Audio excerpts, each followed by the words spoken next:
প্রত্যেক মায়ের উচিত তার বাচ্চাদের সামনে বাবার সম্পর্কে এমনভাবে কথা বলা যেন বাবার প্রতি শ্রদ্ধা, কৃতজ্ঞতা আর ভালোবাসা শিখে নেয় শিশুরা খুব ছোটবেলা থেকেই। বাচ্চাদের শেখানোর জন্য হলেও প্রত্যেক মায়ের বলা উচিত, যখন তোমাদের বাবা বাসায় ফিরবে তখন সবাই মিলে হাসি মুখে এগিয়ে গিয়ে তাকে জড়িয়ে ধরো, বলো আমরা তোমায় অনেক ভালোবাসি।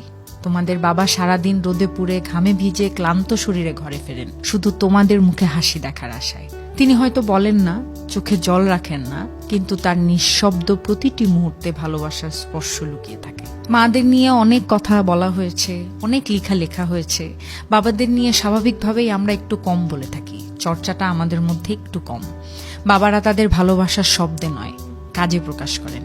বাচ্চাদের বলুন, তোমাদের স্কুল ফি সময় মতো দেয়া, রাতে না খেয়ে তোমাদের পেট ভরানো, ঘুম ভেঙে তোমাদের ঘুমাতে দেখা, এসবই তাদের না বলা ভালোবাসার ভাষা। বাবা মানে হলো সেই ছায়া যিনি নিজের স্বপ্নগুলো একপাশে রেখে তোমাদের ঘরের আলো জ্বালাতে নীরবে লড়ে যান। তোমরা যদি তাকে একটু ভালোবাসা দাও, একটু হাসি মুখে পাশে থাকো, সেটাই হবে তার সব ক্লান্তির সবচেয়ে বড় প্রাপ্তি।